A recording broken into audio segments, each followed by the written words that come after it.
तो ये है कि हमारा जो थर्मोडायनेमिक है नीट, मतलब ये चैप्टर का थ्योरी बहुत कम है। यदि आप थ्योरी रिवीजन करो ना तो आपका 1 घंटे के अंदर इस चैप्टर की थ्योरी रिवीजन हो जाएगी।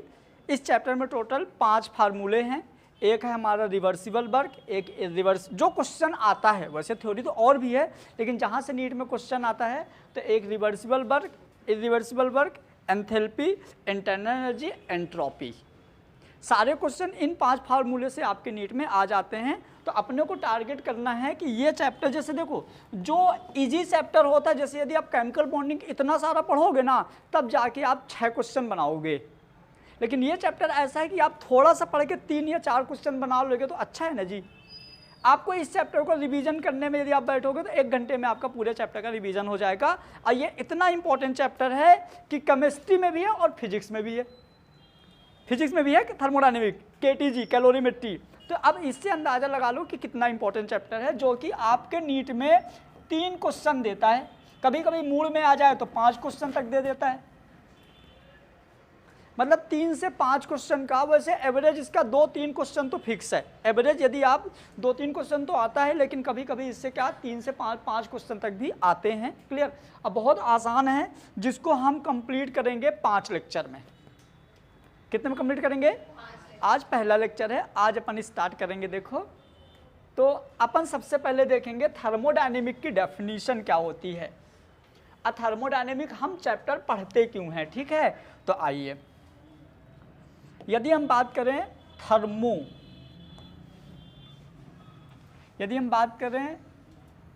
थर्मो और एक बात करेंगे डायनेमिक्स। थर्मो मतलब होता है मतलब टेम्परेचर, या टेम्परेचर के वजह से बनती है हीट, जो कि रिलीज करती है एनर्जी।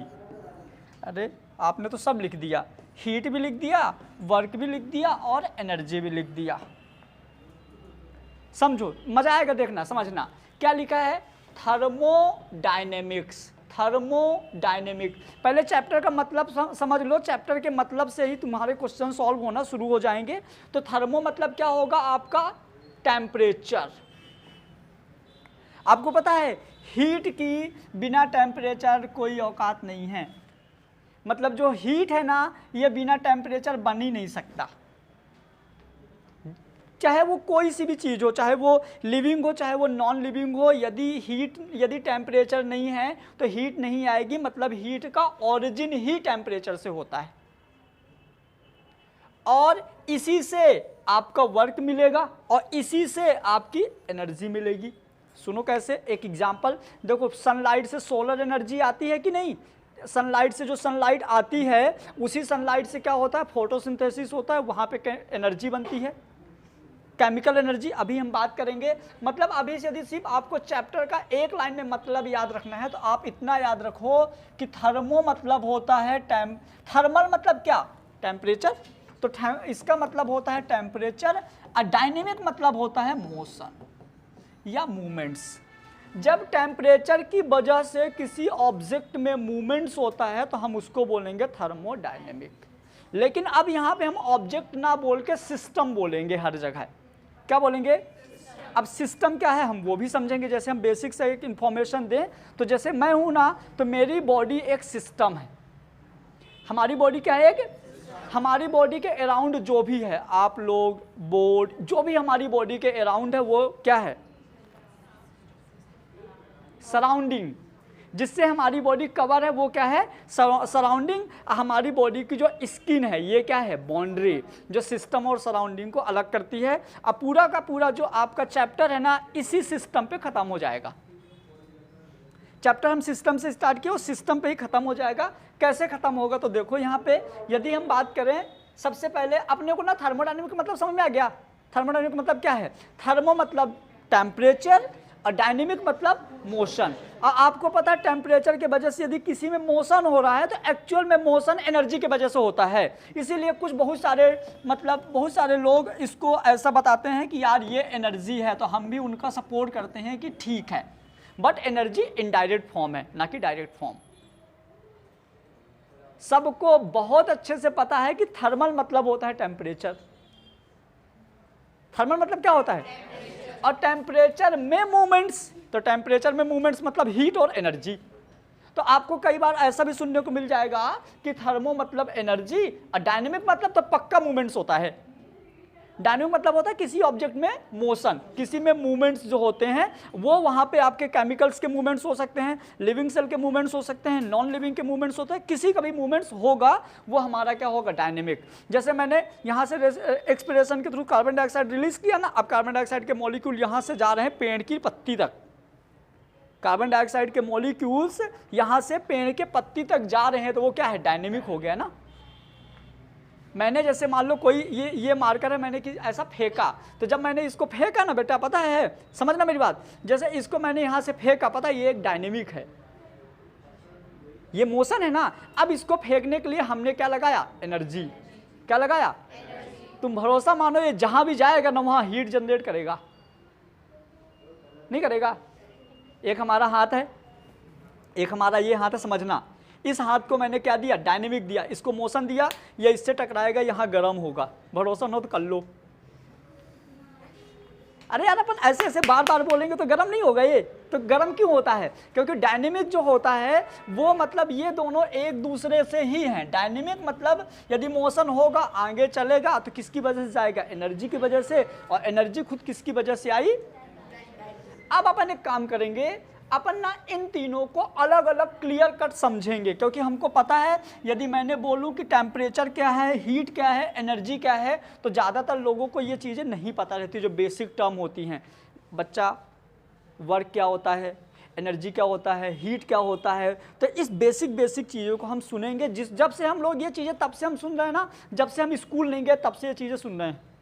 मम्मी बोलती बेटा वो काम कर लो, मतलब वर्क कर लो, बोलते ना ये काम कर लो, मतलब तब से हम सुन रहे हैं। लेकिन यदि हम बोले कि एकदम क्लियर कट हमको बताओ कि वर्क की क्या डेफिनेशन है, हम नहीं बता पाएंगे। मम्मी बोलती है कि यार ये बच्ची ना अच्छा डांस करती है, मतलब डांस के लिए इसके पास पोटेंशियल ज़्यादा है, डांस के पास इसकी एनर्जी ज़्यादा है। अभी मैं बोलूँ व्हाट इज एनर्जी, नहीं डिफाइन कर पाओगे। एक्चुअल में एनर्जी है क्या, उसको डिफाइन नहीं कर पाएंगे। ठीक है, समझ गए। जैसे मैंने बोला हीट, ये चीज़ गर्म है, जब भी हम बोलते हैं ना हीट, तो हमारे दिमाग में आता है गरम, नहीं ये गलत है। हीट मतलब गरम नहीं होता, हीट मतलब ठंडा भी होता है, मतलब एक्चुअल में हीट है ही नहीं। तो फिर हीट क्या है, वो एक अलग टाइप की चीज़ें हैं। तो आज जब हम लोग 11th या 12th में पहुंच गए ना, आज हम यही चीज़ें सीखेंगे और एकदम से दिमाग की पूरी बत्तियां खोल के इसको बहुत अच्छे समझना। क्वेश्चन भयंकर ईजी हैं। इस चैप्टर के आप 200 न्यूमेरिकल कर दोगे ना, हर न्यूमेरिकल 2 लाइन 3 लाइन में न्यूमेरिकल है, इससे ज़्यादा बड़ा न्यूमेरिकल नहीं। आपको यहाँ पे क्वेश्चन की लैंग्वेज समझना है, क्वेश्चन क्या बोलता है सिर्फ वो समझने हैं। क्लियर। तो चलिए सबसे पहले हम देखेंगे बेटा टेम्परेचर। क्या बोलेंगे, टेम्परेचर। क्या होता है टेम्परेचर। देखो हालांकि ये यहाँ पे काम ही नहीं है इसका, लेकिन मैं यहाँ पे नाम इसलिए ले रहा हूँ कि हमको नहीं पता। हमारे 2 मिनट यदि इनको बताने में तुम्हारा भला हो रहा है तो क्या दिक्कत है। आपके इस चैप्टर में बुक में नहीं मिलेगा, लेकिन ये आपको जानना चाहिए कि हम टेम्परेचर को, अपने को पता है ना केल्विन में मेजर करते हैं हमारी बॉडी का टेम्परेचर। जब हम यदि कोई ज़्यादा तेज भाग लेते हैं तो हमारी बॉडी का टेम्परेचर बढ़ जाता है। आप नॉर्मल बैठो, आप डांस कर लो, पसीना आएगा। पसीना क्यों आएगा, क्योंकि बॉडी का टेम्परेचर बढ़ा, तभी ना पसीना आएगा। आप कुछ ज़्यादा काम कर लिए, पसीना बढ़ गया। आप क्रिकेट खेल लिए, पसीना आने लगा, मतलब टेम्परेचर बॉडी का बढ़ जाता है। तो एक्चुअल में है क्या टेम्परेचर, एक्चुअल में है क्या वो देखो। कभी कभी तो ऐसा होता है ना कि अपन कोई डांट दे, बस उतने में पसीना, मतलब टेम्परेचर बढ़ जाता है बॉडी का, होता है ना ऐसे ही कभी कभी। मतलब समझ गया ना मेरी फीलिंग। आओ, तो टेम्परेचर क्या है, degree of hotness and coldness of substance. कितना प्यारा डेफिनेशन लिखा हुआ है सिर्फ एक लाइन में, जो कि 100% करेक्ट है। एक लाइन में डेफिनेशन लिखी है जो कि 100% correct. Degree of hotness and coldness, किसी भी सब्सटेंस का गर्मपन और ठंडापन क्या है, टेम्परेचर। नहीं समझ में आया। मान लो कोई पानी, नॉर्मल पानी जो हम लोग पीते हैं वो भी टेम्परेचर है। अब पानी को हमने गर्म कर दिया ना, वो भी टेम्परेचर है। क्योंकि ये चीज़ें जो होती है ना हमेशा रिलेटिव क्वांटिटीज़ होती हैं। मतलब आप गर्म पानी यदि बोले ना कि ये वाला पानी गर्म है, तो आपको बताना पड़ेगा कि ये वाला पानी इस वाले पानी से ज़्यादा गर्म है। आप ऐसे नहीं बोल सकते कि ये पानी गर्म है। जैसे एक अच्छा एग्जाम्पल देता हूँ, मैं बोला कि एक बच्चा है, मैंने बोल दिया कि ये बच्चा बहुत होशियार है। मैंने बोला ये बच्चा बहुत होशियार है, ये हमारा स्टेटमेंट गलत है। हमारा स्टेटमेंट पता है क्या सही होगा, ये बच्चा इन बच्चों से ज़्यादा होशियार है। हेलो, यदि मैं बोलूं कि मैं बहुत भारी हूं, ये स्टेटमेंट गलत है। हम क्या बोलेंगे, मैं इससे भारी हूं। हेलो, नहीं समझ में आया? तो ये जो चीज़ें होती ना, एक रिलेटिव चीज़ें होती हैं। आज तुम लोग बहुत नई नई चीज़ें सीखोगे, मज़ा आएगा, समझ गए? तो अपने को पहली बार पता चला कि टेम्परेचर एक्चुअल में है क्या। हम मेजर करेंगे SI यूनिट केल्विन से। डिग्री सेंटीग्रेड में आपको वैल्यू गिवन रहता है, आपको डिग्री सेंटीग्रेड में वैल्यू गिवन रहता है। 273 आप जब प्लस करोगे तो ये किस में बन जाएगा, केल्विन में। समझ गए? तो किसी भी सब्सटेंस का, किसी भी ऑब्जेक्ट का जो हॉटनेस और कोल्डनेस होता है वो क्या होता है, टेम्परेचर। मजा आया? अब देखेंगे टेम्परेचर के बाद हीट। अब हम देखेंगे टेम्परेचर के बाद हीट। जब गंदा ही करना था तो सुंदर क्यों बनाए, मूड है चेंज हो गया। आओ अब देखेंगे हीट क्या है, इसको हम समझेंगे क्या है हीट। कौन बताएगा? What is heat? हिंदी में बोलेंगे ऊष्मा। सही लिखा हूं ना? हाँ, हिंदी में बोलेंगे ऊष्मा। क्या है ऊष्मा? क्या है? What is heat?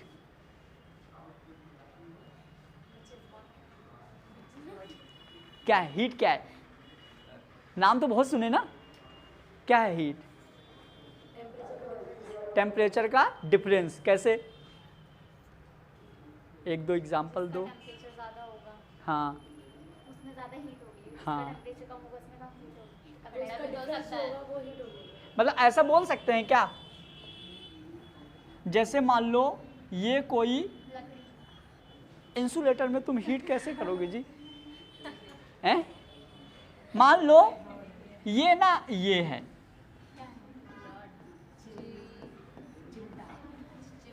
यही बोलेंगे ना। अरे चिमटा, रोटी पकड़ते हैं ना जी। अरे यार, ये मान लो चिमटा है। क्या स्कैपुला?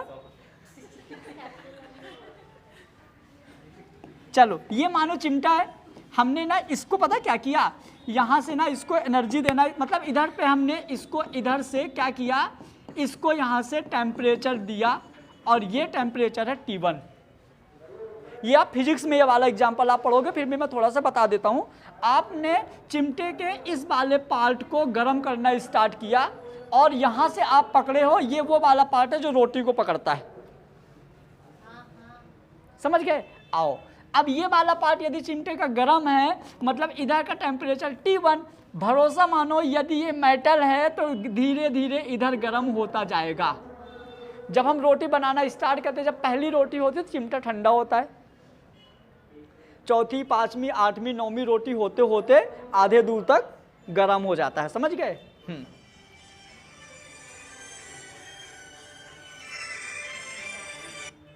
हेलो।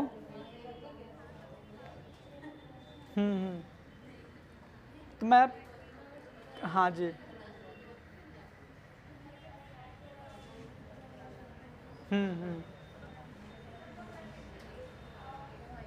ठीक है, मैं फिर घर जाके बात करता हूँ। हाँ हाँ, मैं कोचिंग पे हूँ। हाँ हाँ ठीक है ना।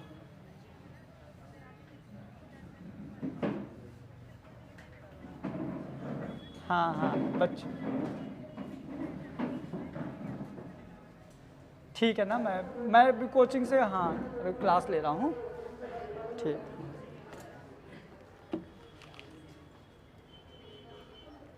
देखो अब यहाँ पे आपने टेम्परेचर दिया T1, ये वाला डायग्राम आप फिजिक्स में पढ़ोगे। यहाँ से ये जाता गया और इधर का टेम्परेचर हो गया T2। तो यहाँ पे हमने बोल दिया T1 ग्रेटर देन T2, तो हो गया टेम्परेचर डिफरेंस।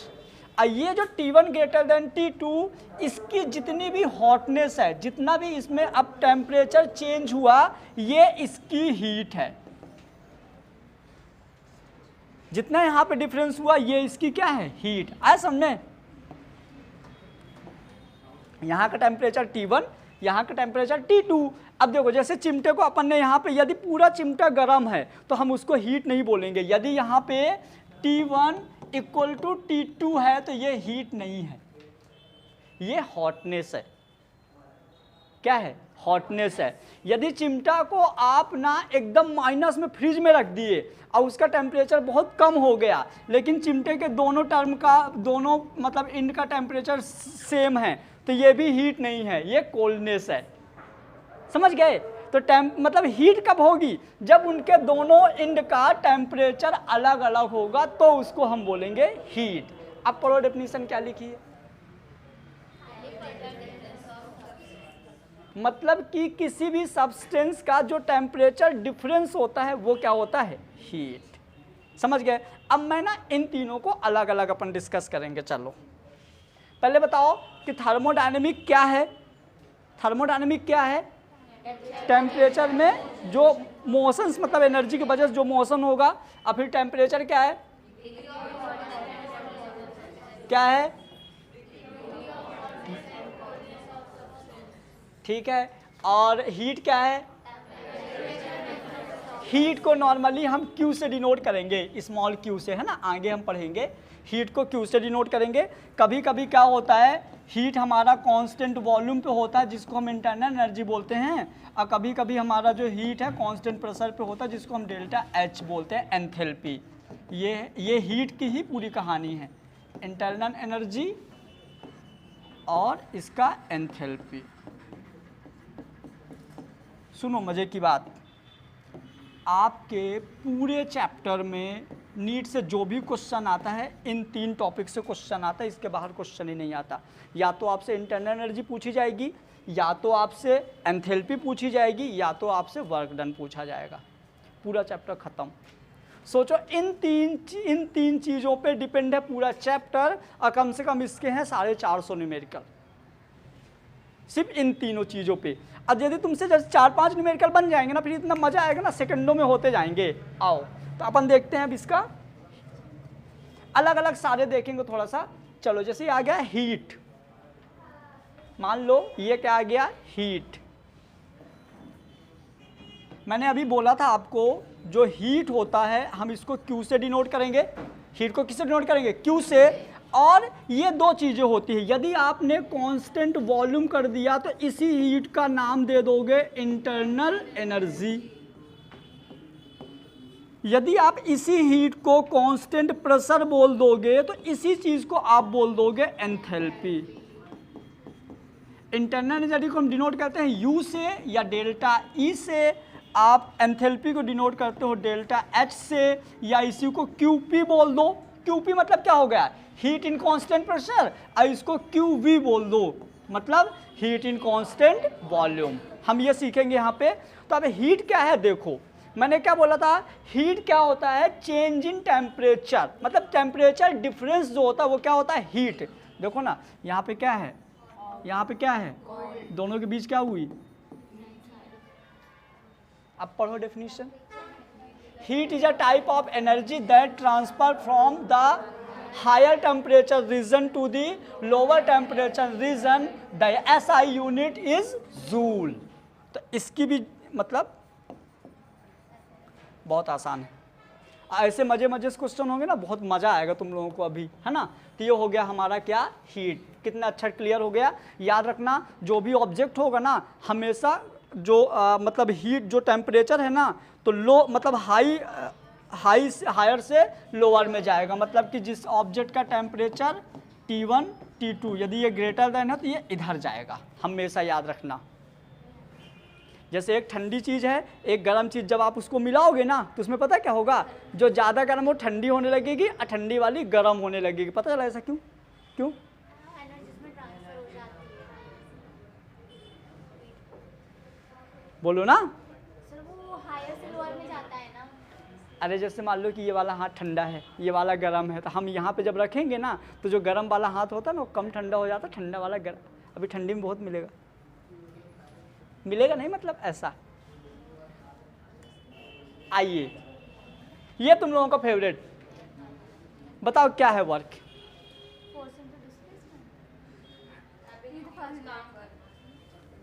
वर्क क्या है? वर्क वर्क इक्वल टू होता है फोर्स इंटू dx, है ना। तो ठीक है, तो वर्क इक्वल टू तो ये भी होता है ना, -P एक्सटर्नल dv। तुम फिजिक्स का बता रहे हो तो मैं केमिस्ट्री का बता रहा हूँ, तुम इसका लॉजिक बता दो, हम इसका लॉजिक बता देंगे। बोलो। एडजस्टमेंट चेंज आता है विद रिस्पेक्ट टू डिस्प्लेसमेंट। मान लो हम इस पे फोर्स नहीं लगाए, हुआ तो इसमें चेंज, वर्क हुआ कि नहीं है? मैं तो टच ही नहीं किया लेकिन। आपकी फोर्स तो लगी ना, आपने तो एनर्जी लगाई ना। अच्छा, हाँ तो अब वर्क हुआ कि नहीं? नहीं हुआ। क्या है वर्क? क्या है अपने को? देखो, एक ये पढ़ना है, इसके बाद एक एच पढ़ना, एक ई पढ़ना, तो इन तीनों को अच्छे से समझ लो। तो वर्क क्या है? Work is the energy required to move an object. मतलब किसी भी ऑब्जेक्ट को मूव करने के लिए जो हमको एनर्जी की जरूरत पड़ती है वो होता है वर्क। जैसे मान लो ये ऑब्जेक्ट है, अब ना इसको ये उठा के कहीं और ले जा रहा है, देखो इधर जा रहा है, ये यहाँ पे तुम लोगों को पता है नहीं लेकिन मेरे को पता है, ये यहाँ जा रहा है।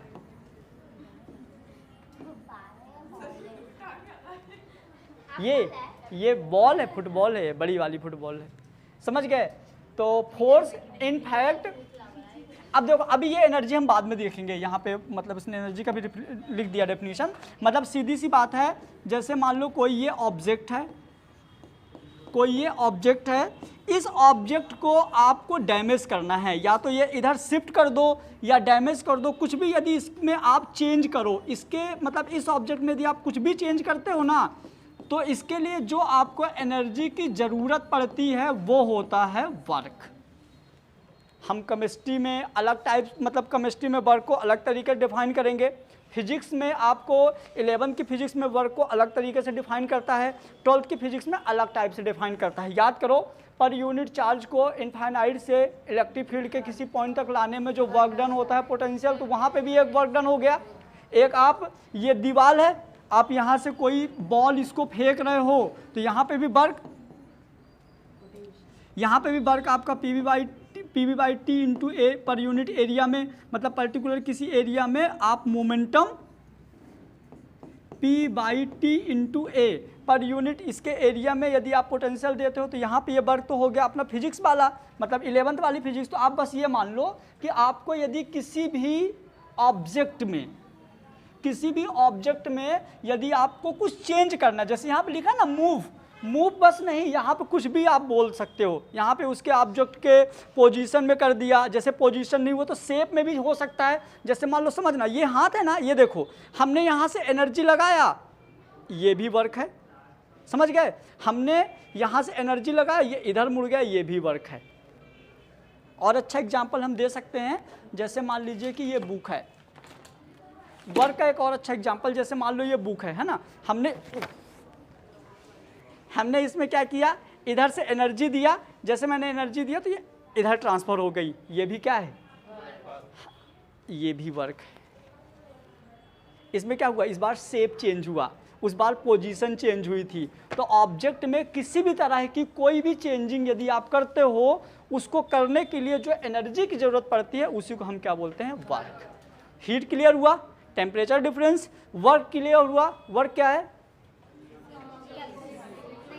एनर्जी रिक्वायर्ड फॉर मूविंग या चेंजिंग और ऑब्जेक्ट, ठीक है। अब वर्क के बाद देख लो, एनर्जी बहुत टाइप की होती है। एनर्जी क्या थी, देखिए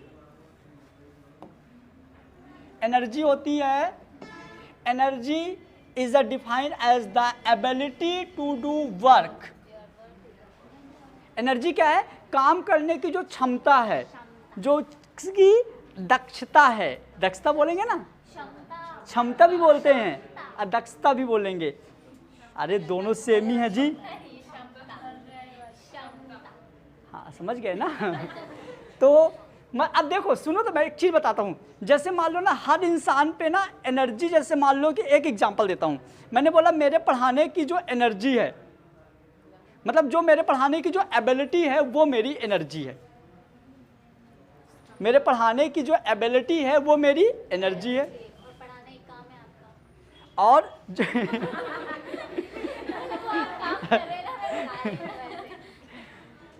समझ में आया?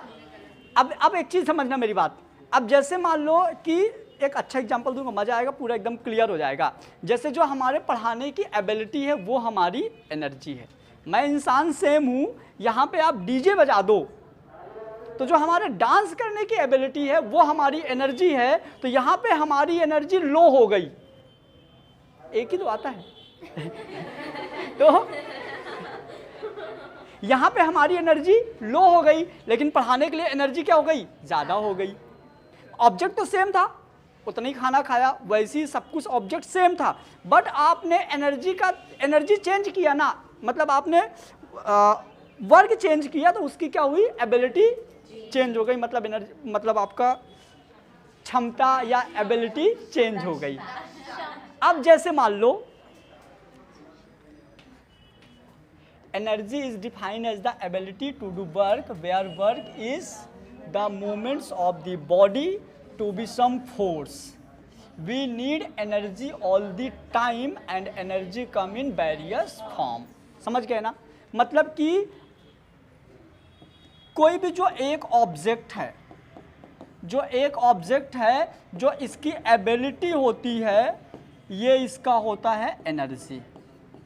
अब समझना ध्यान से, किसी भी ऑब्जेक्ट की जो एबिलिटी है वो एनर्जी है, जो एबिलिटी है वो एनर्जी है। किसी भी ऑब्जेक्ट की जो एबिलिटी है वो उसकी क्या है, एनर्जी। अब यहाँ पे पता है, यदि आप उसका काम करने का तरीका चेंज करोगे ना बेटा, तो उसकी एबिलिटी चेंज हो जाएगी। काम करने के तरीक़े को चेंज कर दोगे तो एनर्जी चेंज हो जाएगी। इसीलिए एनर्जी आपको बहुत टाइप्स की मिलेगी। सनलाइट से आती है तो सोलर एनर्जी, हम लोग खाना खाते हैं तो बायोसिंथेटिक एनर्जी, फोटोसिंथेसिस होती है, chemical energy, electrical energy, mechanical energy, पंखा घूमता है मैकेनिकल एनर्जी, ये बल्ब जल रहा है तो इलेक्ट्रिकल एनर्जी।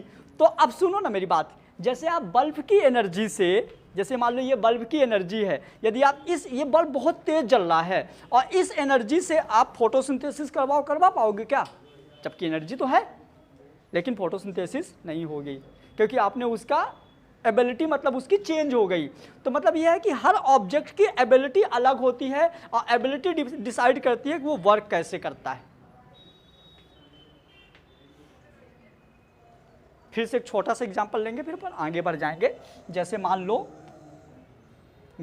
लो कि पहले चलो ये वाले ख़त्म कर लो पहले। जैसे मान लो हमने अभी इधर पे बात किया एनर्जी के टाइप्स, कितने टाइप्स के आपको एनर्जी मिल सकते हैं, ये आपको कॉपी में नहीं लिखना है, सिर्फ आप बस नाम लिख देना, इनको डिफाइन नहीं करना, बस आपको पता होना चाहिए कि क्या होता है। तो सबसे पहले बेटा थर्मल एनर्जी, मतलब जो टेम्परेचर के वजह से जो जनरेट होगी वो होगी थर्मल एनर्जी। जैसे मान लो आपने देखा होगा जो बहुत पुरानी ट्रेन थी, जो शोले मूवी देखे हो, शोले मूवी, वो था ना, उसका फेवरेट डायलॉग क्या था,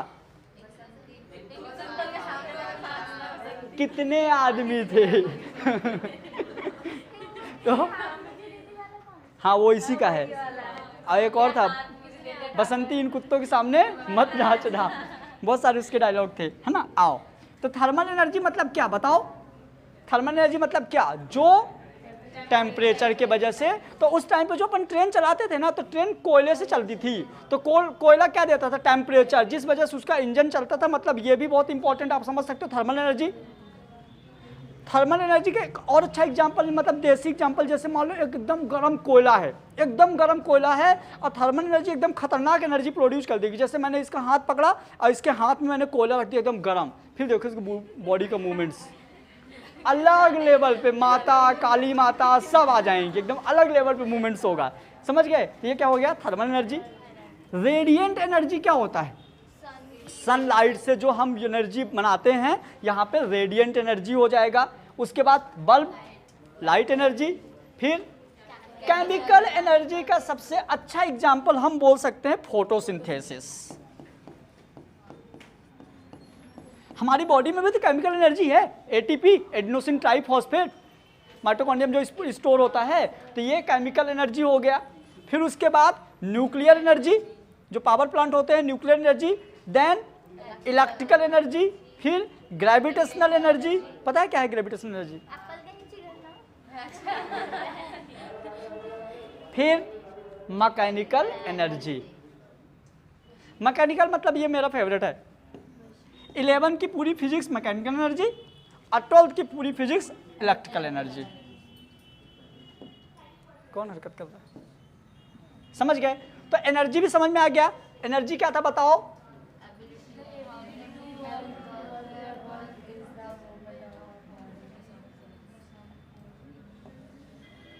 ये हो गई अपनी एनर्जी।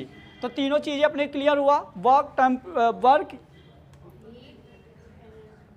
हीट क्या है, वर्क क्या है, एनर्जी क्या है, क्लियर हुआ। एक बार फिर से रिवीजन मार दो फटाफट। क्या है बताओ? हीट क्या है, वर्क क्या है, वर्क लाइन से याद की हो सॉरी